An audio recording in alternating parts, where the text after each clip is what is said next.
All right. Thank you guys for coming today. I know it's late on a Monday, but we appreciate you coming in. So hi, I'm Khalif from Master Robotics. I'm our STEM lead. Master Robotics is a robotic connector for the state, and part of our job is to connect the industry and the startups that we host in our space to the education side. So that's what I'm here today doing for our STEM week. We have an ongoing relationship with iRobot. They are one of our founding partners and are one of our annual partners as well. And recently we started getting involved with their education side, with some of their education robotics. And so today we're going to go over how we can use the Root, which is their youngest, which is one of the best tools for getting people into coding at a young age, starting at 4+, right? And so as part of our partnership with their education team, they donated to us 20 Roots, which we can lend out to local schools if they would like them. We can talk more about that later. But I would like to start giving you some basics of Root. All right. So Root is a whiteboard robot. It goes right onto a whiteboard with magnets. You can see here it has the magnetic drive the wheels on the bottom right, so it can go up and down. On the whiteboard, it has a color sensing bar that we can use to code different kinds of interactions. We'll go over that later as well. You can see it has the eraser lift and drop and this little marker accessory right in the middle that allows you to put a marker and raise and lower it as well as the eraser, so you can draw stuff on the whiteboard with the code. It has bumpers in the front, has buttons all along the top of it, and light sensors on its eyes. The entire Root can light up, which you can code into it as well. And we'll go over all of those different functions in the coding part. But really quick, I want you to know that this is actually something which is purchasable. They have it on their website. I believe you can get it on Amazon as well. They have classroom packs and other resources for educators to get into it, including some curriculum.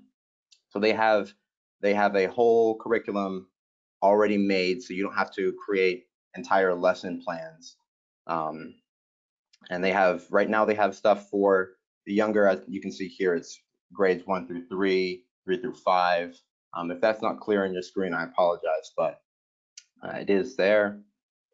So Root is one of, like I said before, it's one of the best tools for early coding. We know from the research that has been done that if we don't get some kind of interaction with something real with kids, especially at an early age, it becomes much harder for them to learn coding as they get older.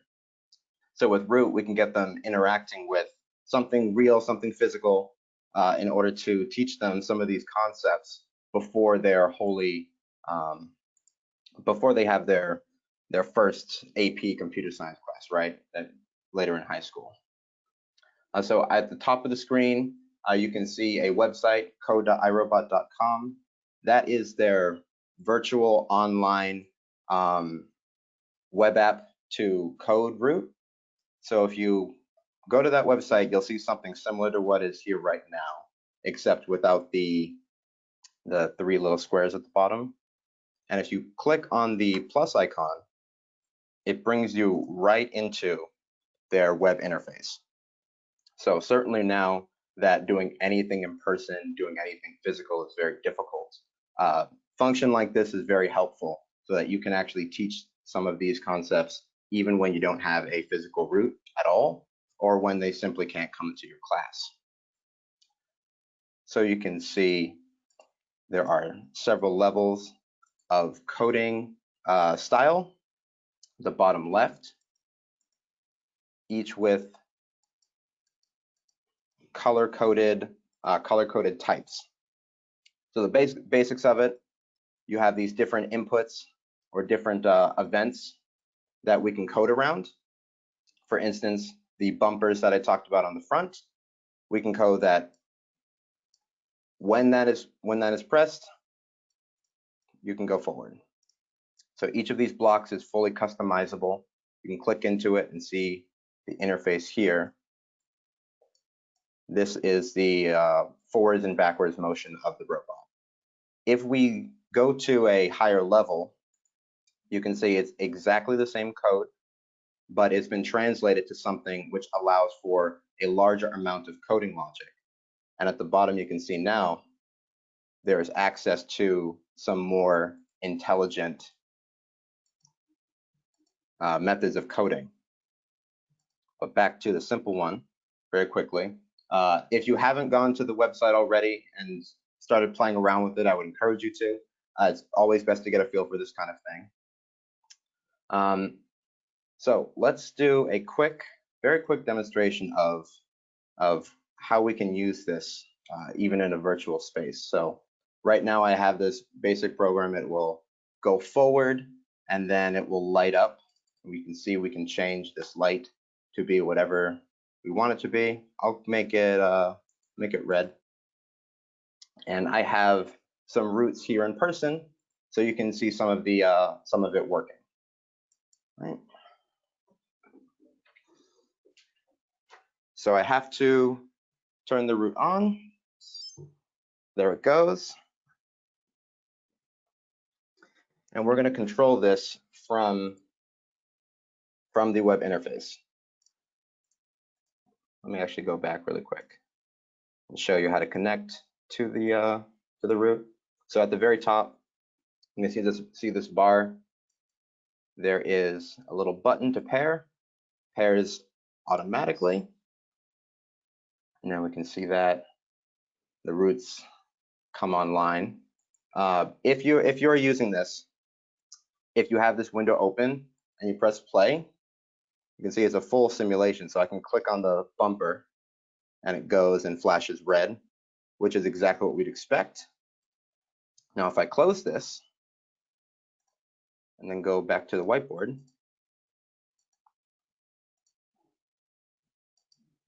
now we can play it for real.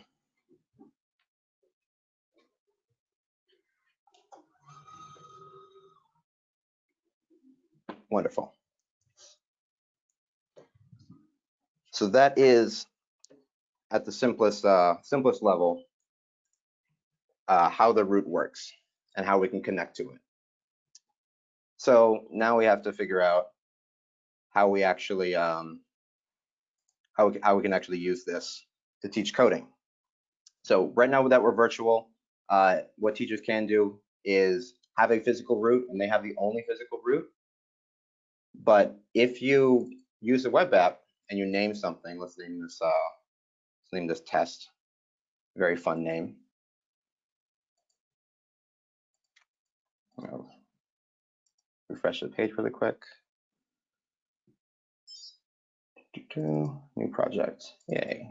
Okay. Test. 1 second. It doesn't want to save correctly. There we go. All right. So now we have this, right? We can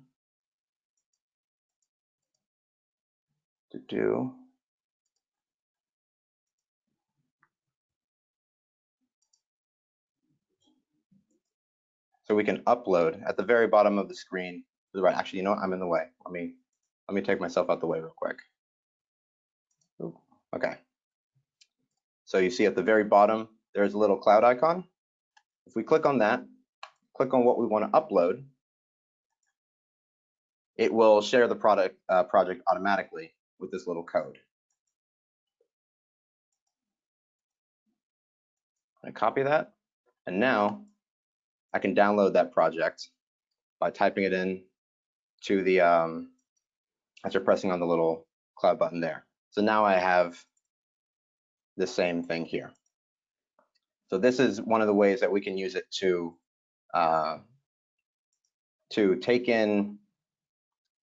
take in what the kids have done, and then test it on a real version of it so they can see it working in person, and they can verify that what was simulated is also working there.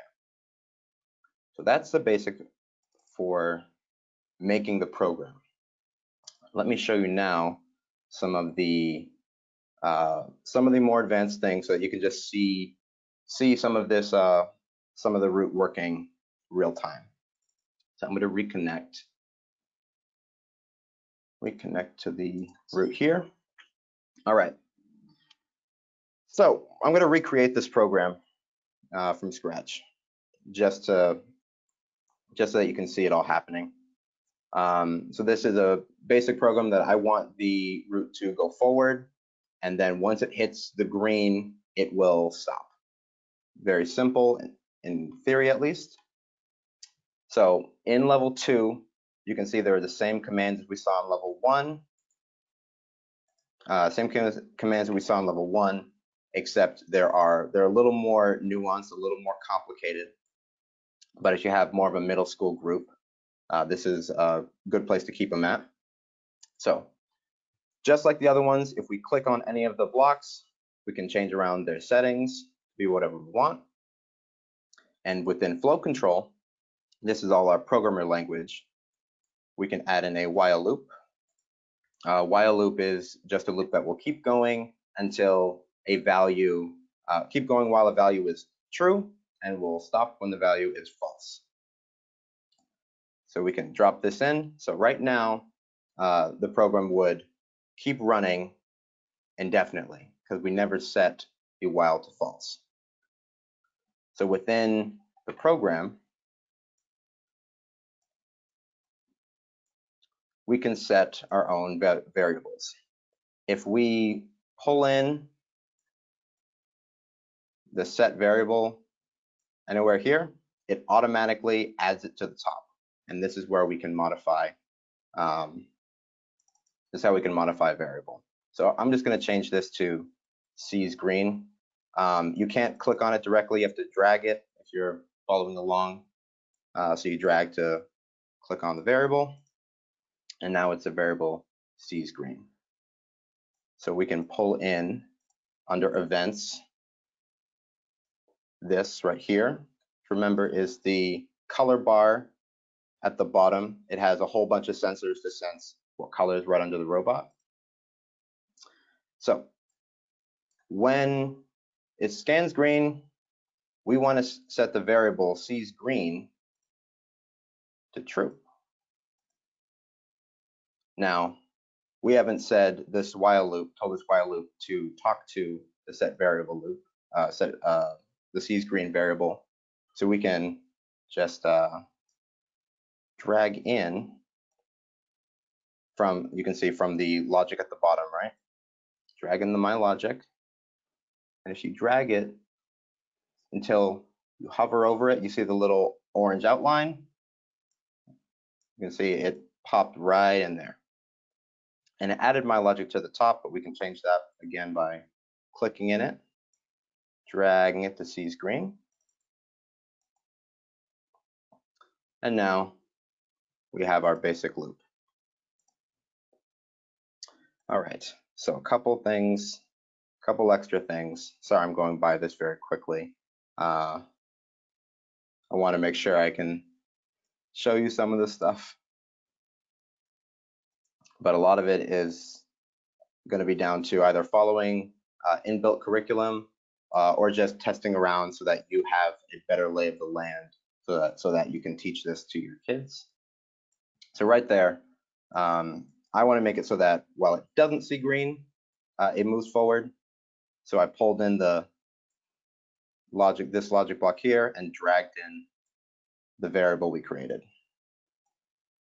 So while not sees green, move forward. Perfect. Now the last thing I need to do is make it stop when it scans green all around. So right within setters, we can set the wheel speeds directly. And we're just going to set these to 0. See, left and right are done separately. So we can use this to make it turn this way or that if we wanted to have direct control. But now we have our basic program. We can test it out. Let me actually reset the guy here. So one thing we can also see, and I'll keep the window up so you can see it as well. As we go through the program, you can see it cycle down the list, so we can tell where the program is looking at the time.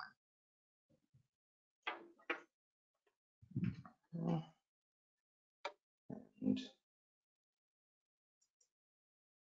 I can't tell from here.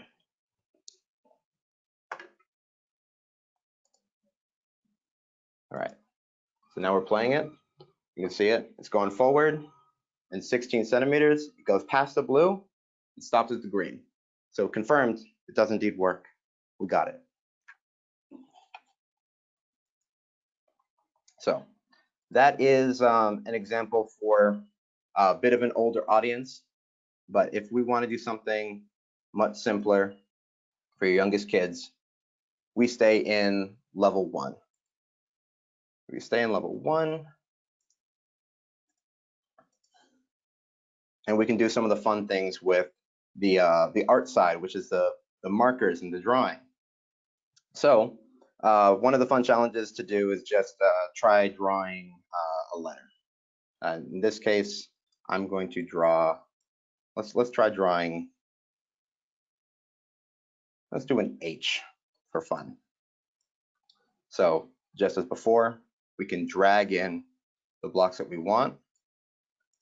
And these blocks, because it's for the lowest level, they have static amounts, so you can't go 32 centimeters at a time. So we just drag in a second block. And then we want to use the green setter here, and that is to put the marker down. So I'm going to stick a marker in the root and just stick it right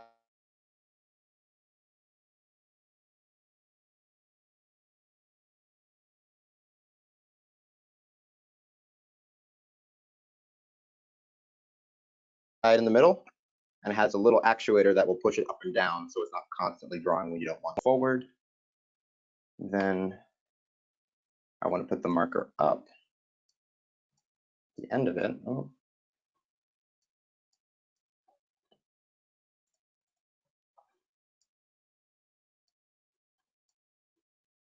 There we go. Put the marker up. Gonna head backwards.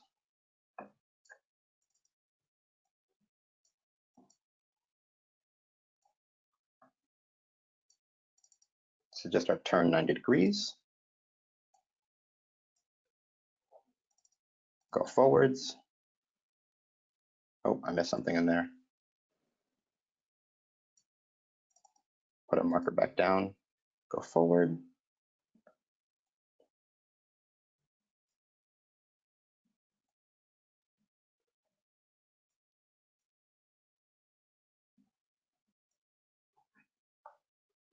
And as you follow along and do your own tests, if you want to test out the cloud function, you can throw your code into either questions or chat. I'm not sure which one you have access to, but I can throw it up.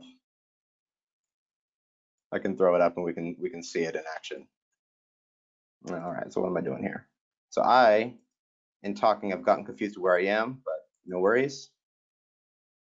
My guy, the simulator, can show me what I've done so far.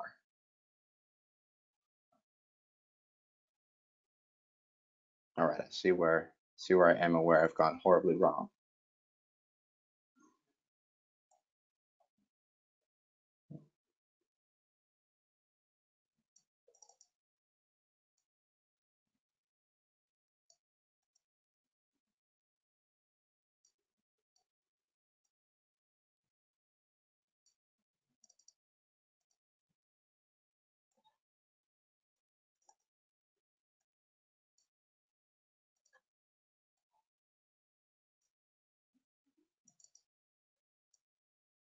some other functions that might be helpful. You can change the simulator speed using this little slide at the bottom.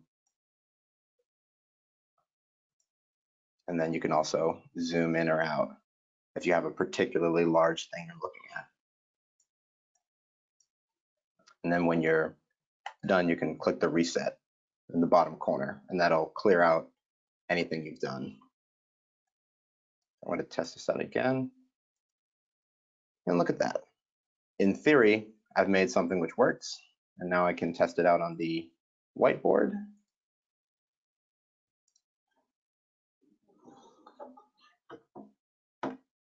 And we'll see if it actually works as well as I want it to.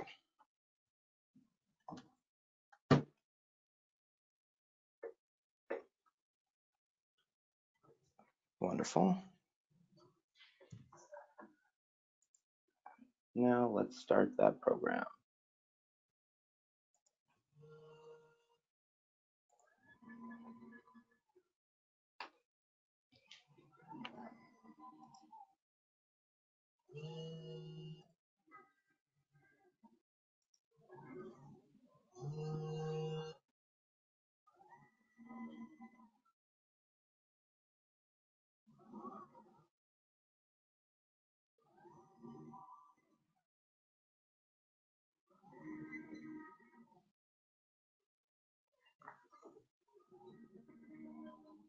Sweet.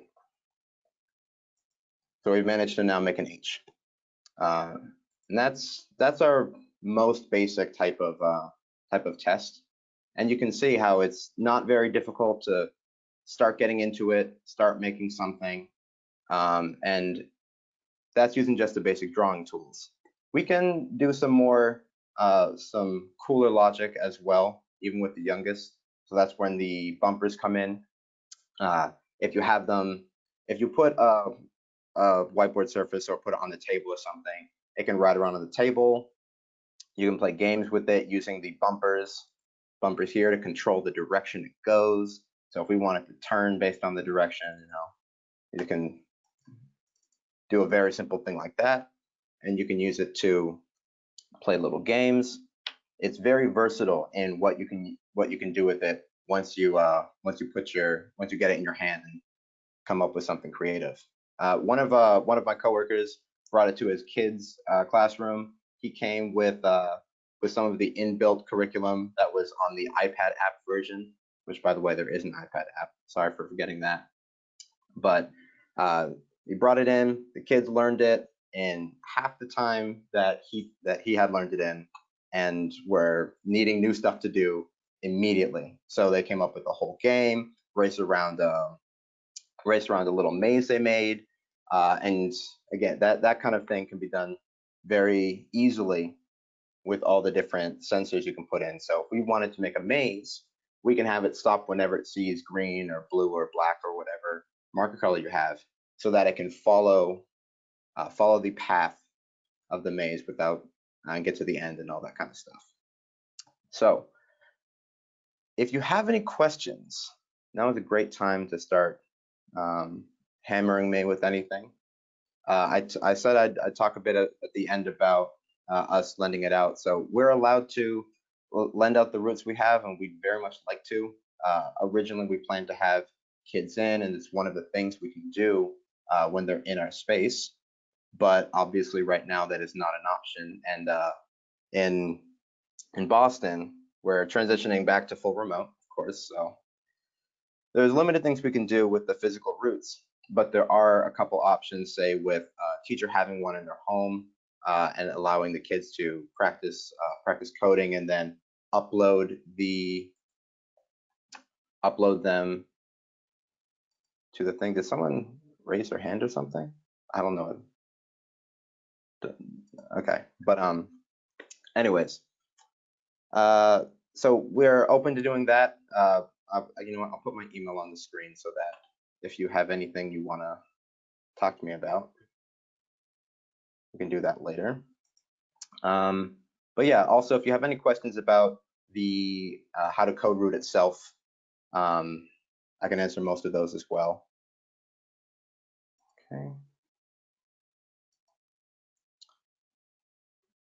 how did you make that robot that was on the whiteboard? So that's the root robot itself, iRobot. iRobot makes the robot now. There are a couple guys who came up with the idea, and it sticks right on the whiteboard, just right out the box. Can go back to the website. This is on iRobot's website, and they also have it on Amazon as well. And this is the one for consumers. I believe they have something they can do for schools or other education facilities as well. Yeah.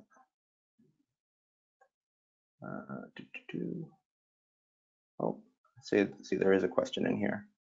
1 second, sorry. Once you reach the end of the line, how does it go down to the second line?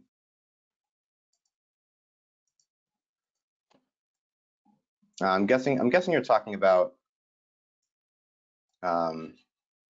this program I made right here for the root. Yeah. So let me make this a bit bigger so you can see it.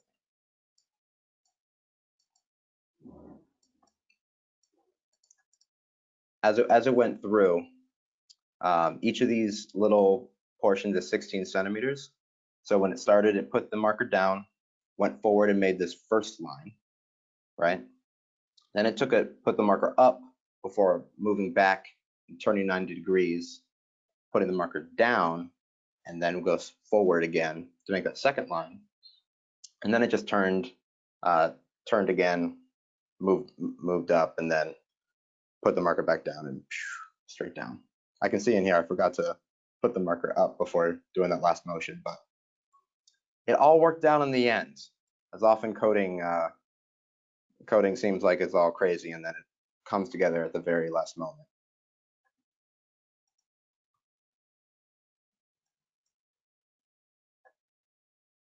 Oh, I see more questions. Hold up.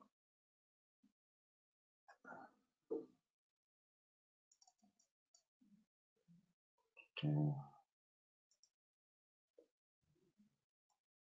Sorry, give me 1 second. I am trying to figure out how to expand the question screen. I am not having good luck with it.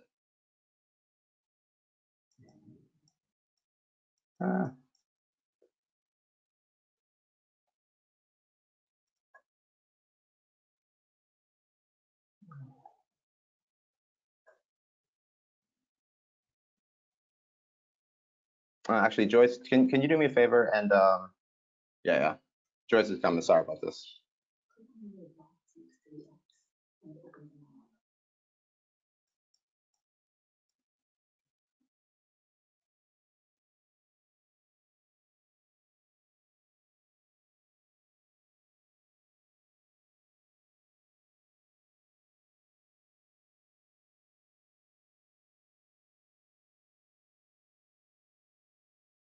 All right, here we go. How do you log into code.irobot.com? It should pop you up automatically when you log in. When you log in, it should. Oh, let me save that real quick. It should bring you to a screen that shows you these three, and you start a program by clicking on the plus. This is how you download a program that's been uploaded. You can see at the bottom down here, back, kind of where I am, there's a little upload, and then there's the learning library there. How long or big can the program be? So, as far as I know, it can go on forever.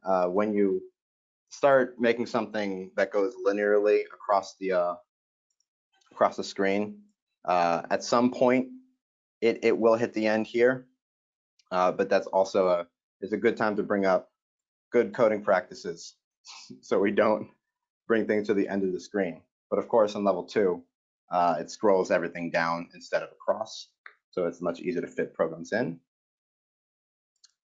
Can you make a draw? Okay.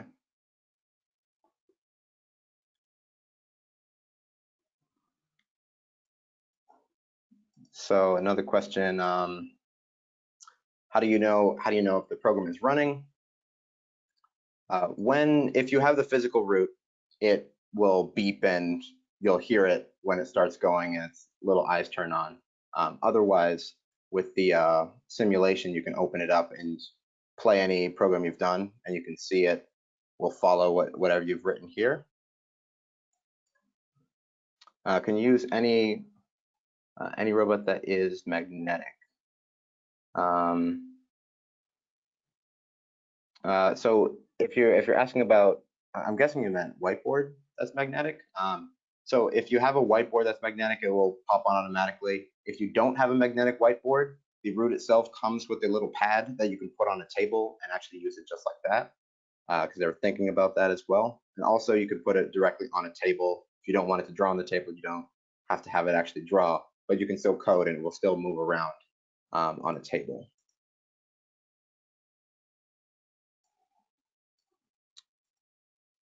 So that's a majority of it. I've gone through all the different things you can do with the root, how to code with the root. Again, if you want to purchase them, it's right on their website or on Amazon. They have a whole learning library that has some curriculum that you can get into directly. That whether if you're a teacher or a parent that just wants to teach the robot. And the basics of it are very simple, to the point where I guarantee you, if you sat a kid down, ages 4+, right, and just guide them through some of the questions they have, then you can actually they will pick it up very quickly. It's proven to be something which the younger the kid, the quicker they start picking up on technology like this. It's really cool. So I don't. There's a question to show a higher level program. I don't have one that's much higher level than the one I showed a bit earlier, which was just the stopping at a green line. But for some extra context, it has a whole bunch of logic here with testing values. So you can put in any piece of logic into one of these loops. You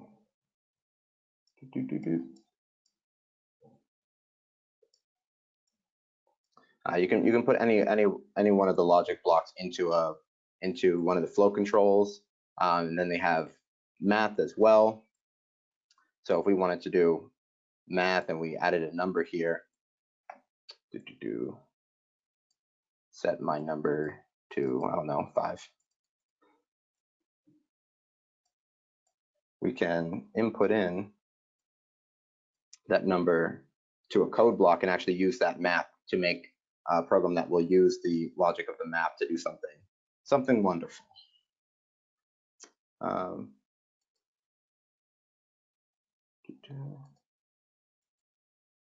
question: how many programs did I do? I'm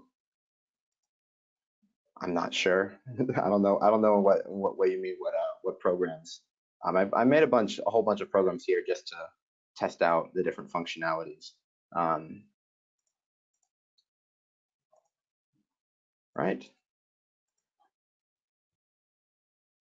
If there are, last chance for any question. If there's anything else you wanna get into.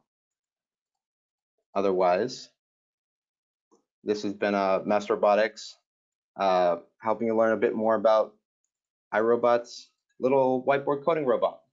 It's one of our favorites here, and it's been very helpful for some of the programs we run.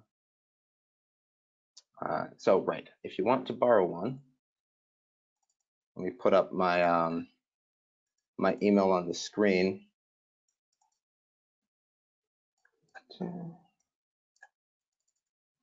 And then we can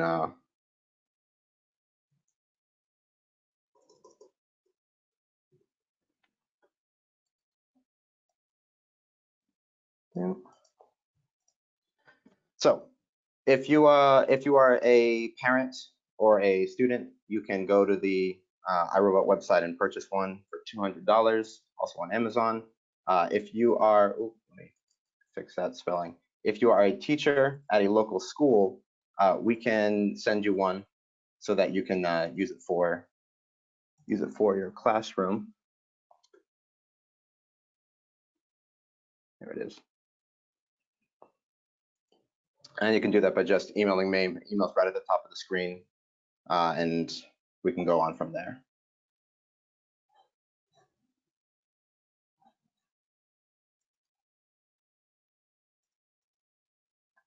How long can we borrow one for?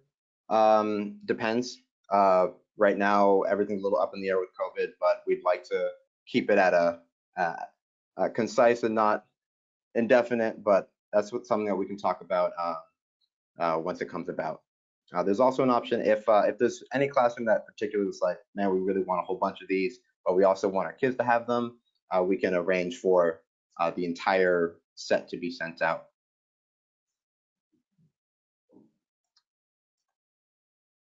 Yes, it is on Amazon. If you search root iRobot on Amazon, it'll come up.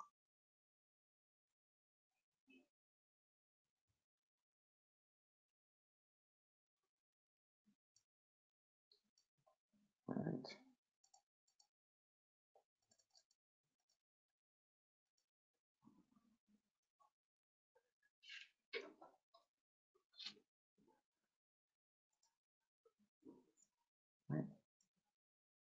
All right. So we have three more events like this that are going over different robotic technologies.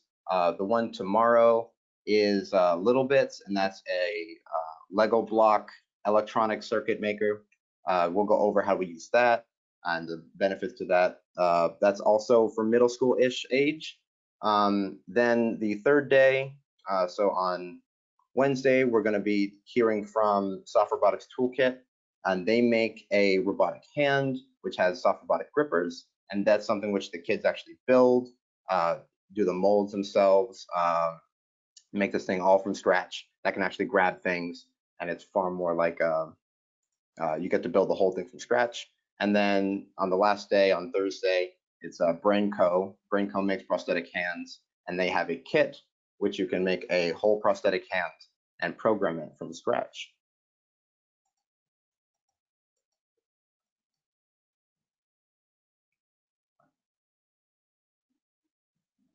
All right.